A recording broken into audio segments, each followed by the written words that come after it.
गाना आपके लिए मेरे ख्याल से शायद उतना ही ज़रूरी है जितना कि सांस लेना। अगर गाना नहीं होता तो हम क्या होते? कुछ नहीं होते, कुछ भी नहीं होते। ना हमारी पढ़ाई हुई है, ना हम खूबसूरत हैं, ना हमने क्या हम कर सकते हैं? खूबसूरत तो बहुत है। नहीं नहीं नहीं, पर्सनालिटी से भी, आपकी नज़र में हूँ तो अच्छा है। पर्सनालिटी से भी एक बहुत बार जो खूबसूरत आपने दिन बना दिया। बिल्कुल। मेरा कुछ सामान तुम्हारे पास पड़ा इजाज़त में। उसका नाम रखा था हमने लगेज सॉन्ग। भाई कौन सा सॉन्ग है? बोले लगेज सॉन्ग है। फिर लगेज पड़ा होता है किसी के घर में लेके आओ, बैग वैग पड़ी है वो। उमराव जान और इजाज़त में आपको नेशनल अवार्ड आपको मिला। दिल चीज़ क्या है आप मेरी जान लीजिए, बस एक बार मेरा कहा मान लीजिए, তুমি আমি বসে আছি खुले आसमां तले। बंगाली में शुरू किया। खुले आसमां तले কথা কিছু বলবে না তো, লা লা লা লা লা লা।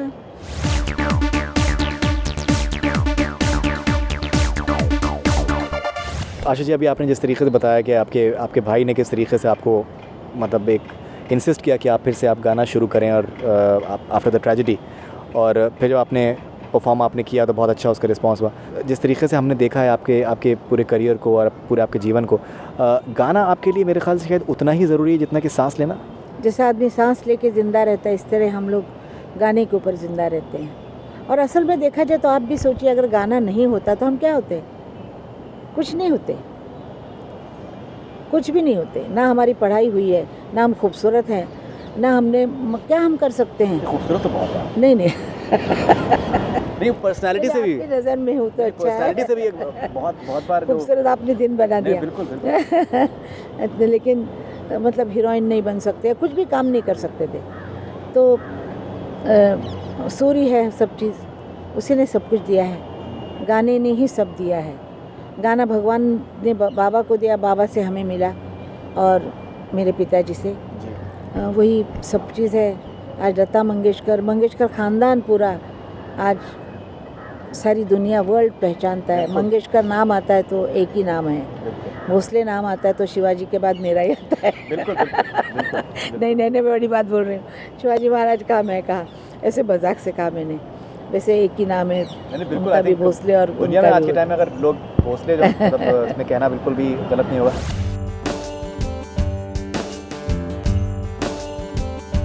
अच्छा जी, आपके जीवन में दो फिल्में जो बहुत माइलस्टोन रही हैं, इन द सेंस कि आपने बहुत फिल्में आपने करे हैं, बहुत आपके परफॉर्मेंसेस आपके मतलब कोई उसकी गिनती नहीं है जितने कि अनगिनत आपके परफॉर्मेंसेस और गाने आपके मकबूल हैं। उमराव जान और इजाज़त में आपको नेशनल अवार्ड आपको मिला। मेरा कुछ सामान तुम्हारे पास पड़ा है, दिल चीज़ क्या है आप मेरे जान लीजिए, उसके अंदर कहीं ना कहीं आपने एक गायकी में आपने कुछ अलग करने की कोशिश करी थी at the level of scales.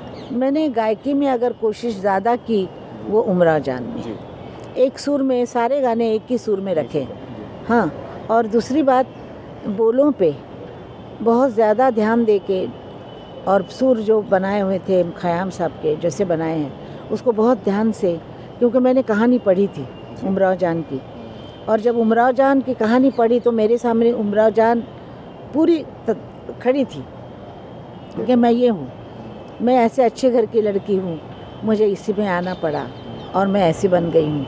और ये क्या जगह है दोस्तों, ये कौन सा दायर, मेरा पसंद का गाना वो है असल में, क्योंकि उसमें असल में औरत क्या है और वो क्या थी और क्या हुआ है, तो वो बहुत मुझे अच्छा लगता है। ये क्या जगह है दोस्तों, ये कौन सा दयार है, ये कौन सा दयार है। मेरे जीवन में जो पड़ाव आए, पड़ाव ने चेंजेस हुए, जैसे नया दौर से पंजाबी आया, कमारियों का दिल मचले ये आया। उड़े जब जब जुल्फे तेरी, उड़े जब जब जुल्फे तेरी, कवारियों का दिल मचले, कवारियों का दिल मचले जिंद मेरी। फिर उसके बाद जैसे ओपनर के गाने के बाद आर.डी. बर्मन के गाने आए, तरा ता तरा पा पा पा पा, ऐसा आया। पिया तू अब तो आजा,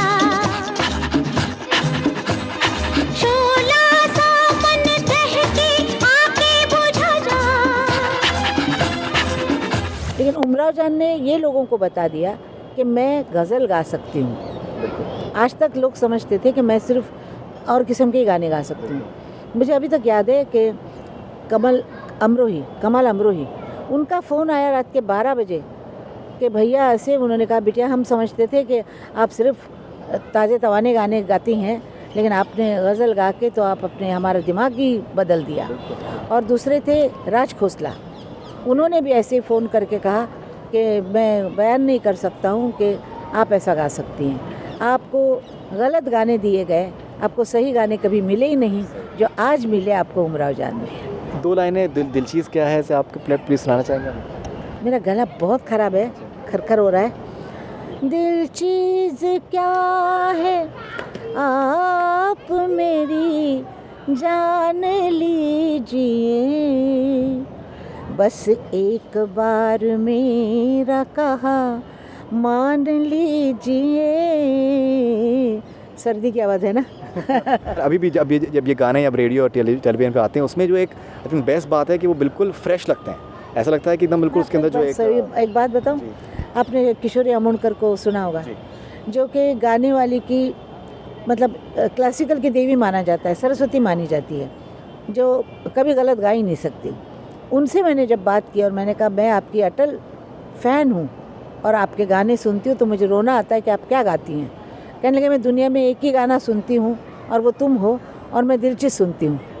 तो मुझे इतना अच्छा लगा कि इतनी बड़ी क्लासिकल सिंगर मेरा गाना सुनती है, वो भी दिलचस्प क्या है, तो तुमने बड़ा अच्छा गाया है करके उन्होंने मेरी बहुत तारीफ़ की थी। नहीं, बिल्कुल खरा सोना है वो तो, इसमें कोई डाउट नहीं है। आई थिंक म्यूज़िक जिस तरीके का क़याम साहब ने जो अरेंजमेंट्स भी जो उसमें किए थे बहुत ही लाजवाब।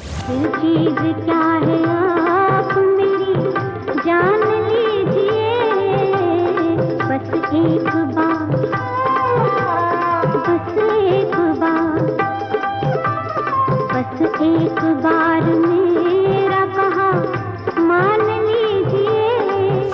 मेरा कुछ सामान तुम्हारे पास पड़ा इजाज़त में, आई थिंक वो भी एक गाना बहुत माइलस्टोन। मैंने पढ़ा है कि कहीं पर आपने कहा है कि वो जब लिरिक्स उसकी दी गई थी आपको, तो आपको समझ में नहीं आया कि एग्जैक्टली ये क्या हुआ था कि जब वो गाना हमारे हाथ में आया तो बर्मन साहब ने फेंक दिया।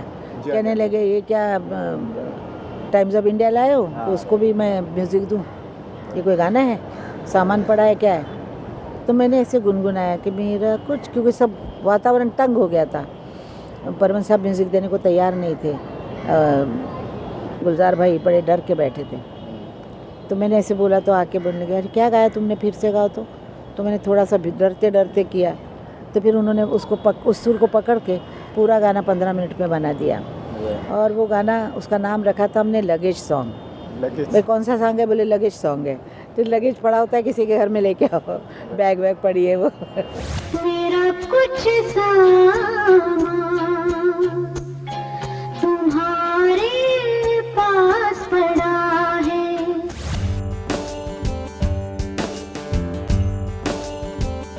इवन आर डी बर्मन साहब का जो कंट्रीब्यूशन जिस तरीके का रहा है आपके पूरे म्यूज़िकल करियर में। अभी मैं इनफैक्ट उनकी एक डॉक्यूमेंट्री में देख रहा था, जो जिस तरीके से उनके म्यूज़िक की तरफ उनका जो एक मोहब्बत थी, और जिस तरीके से इवन आप लोग जब जैसे ड्राइव्स पे आप लोग जाते थे और वहीं पर गाने बन जाते थे, वो एक एक्सपीरियंस अपने आप में एक बहुत ही लाजवाब रहा होगा आपके लिए भी।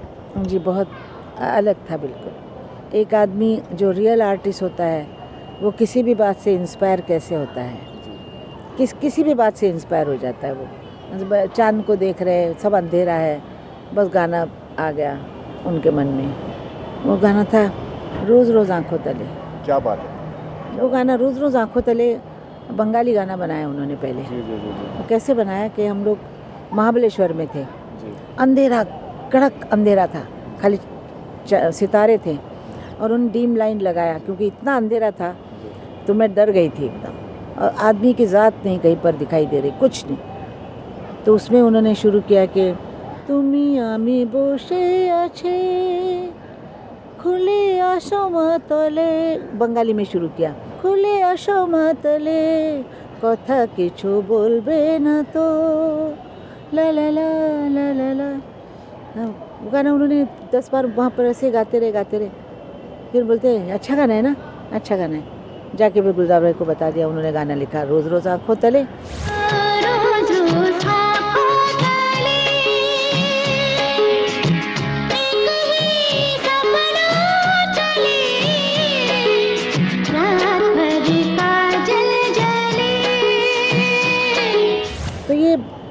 आर्टिस्ट का कुछ अजब होता है कि कहाँ उसको क्या सूझ जाएगा मालूम नहीं।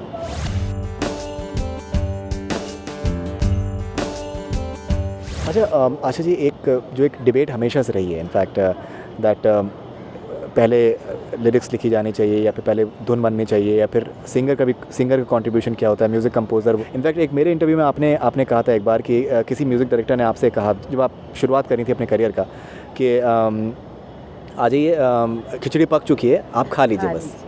आपने मुझे जिक्र किया था और फिर आपने कहा कि खिचड़ी को बिरयानी कर दिया क्या? हमें बहुत इम्प्रोवाइज़ करना पड़ता है। एक्शन, इमोशन, तान, ये सब हमको इम्प्रोवाइज़ करना पड़ता है। उन्होंने कुछ कह दिया, उसको इम्प्रोवाइज़ करना। अभी मैंने प्रोग्राम किया तो प्रोग्राम में मैंने 2 गाने मिला दिए और उसका इम्प्रोवाइजेशन किया। चुरा लियो को इम्प्रोवाइज़ करना कितना मुश्किल है, हो ही नहीं सकता। मैंने इम्प्रोवाइज़ किया उसको और इतना अच्छी तरह इम्प्रोवाइज़ किया कि लोग दंग रह गए एकदम। तो ये बातें ऐसी होती है कि मूड होना चाहिए आर्टिस्ट का और सोच लेना चाहिए कि मुझे कुछ करना है, तब हो जाता है। अभी मैं कलकत्ते में राहुल आरामी ऐसा शो किया तो उसमें सब राहुल जी के गाने थे। तो उसमें मैंने जब ये गाने गाए तो मैंने सारे इम्प्रोवाइज़ कर दिए। तो वो हमारा काम होता है इम्प्रोवाइज़ करना।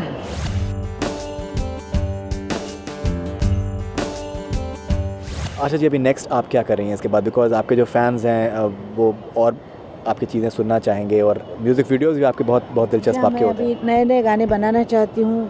अभी मैंने मराठी का तो आधा हो चुका है, जो लोगों को कुछ सिखान दे। कोई अच्छे गाने आए जिसमें पता लगे लोगों को कि हमारा म्यूज़िक क्या है, म्यूज़िक कैसे गाया जाता है। ये नहीं कि कुछ भी उटपटांग गा दिया, कुछ भी कर दिया, वो तो कोई भी कर सकता है। वैसा नहीं करना है, कुछ अच्छी पुख्ता चीज़ें लानी है। बिल्कुल। आपसे तो खैर बहुत कुछ और बात करना चाहेंगे, लेकिन I am sure that there are other people as well जो कि आपका वेट कर रहे हैं। बहुत बहुत शुक्रिया आपका बॉलीवुड हंगामा पे आने के लिए। बहुत ही सीखने को मिला आपकी बातों से and looking forward to my, और उम्मीद करते हैं कि बहुत ज़्यादा कामयाब रहे पिक्चर और लोग पसंद करें और बहुत सी फिल्मों में आप एक्टिंग भी करें और आपके गाने भी हम लोग सुनने को मिलें। बहुत बहुत शुक्रिया। एक्टिंग का तो मालूम नहीं, गाने गाऊंगी। और आज बताती हूँ, मैं आपके पिताजी को बहुत आदर करती हूँ क्योंकि उनके लिखने से ही मेरा एक नाम अलग से बना। तो मैं बहुत आदर करती हूँ उनका। भगवान उनको बहुत बड़ी जगह दे। Thank you, thanks a lot. That's all way from Bollywood Hungama. Keep on watching.